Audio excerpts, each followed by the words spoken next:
The Adventure of Tilly, the Tiny Turtle. Once upon a time, in a sparkling blue lagoon, lived a tiny turtle named Tilly. She had a shiny green shell, big curious eyes, and the biggest dreams of anyone in her family. Tilly wanted to explore the ocean.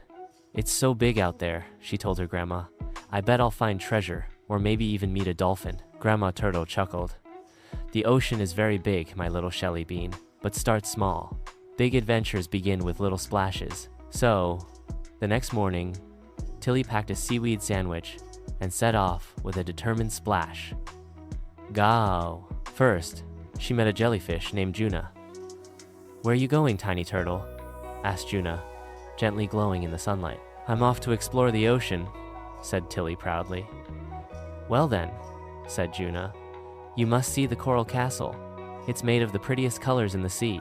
Tilly followed Juna through shimmering currents and past ticklish seagrass until, wow, there it was. Coral Castle stood tall with pink towers, orange arches, and little fish swimming through its windows like knights and princesses. Next, Tilly met a sleepy crab named Clive, guarding a pile of shiny shells. "Are those treasure?" Tilly asked. "They're my collection," Clive yawned. "Would you like one?" Tilly picked a tiny silver shell with stripes. "It's perfect.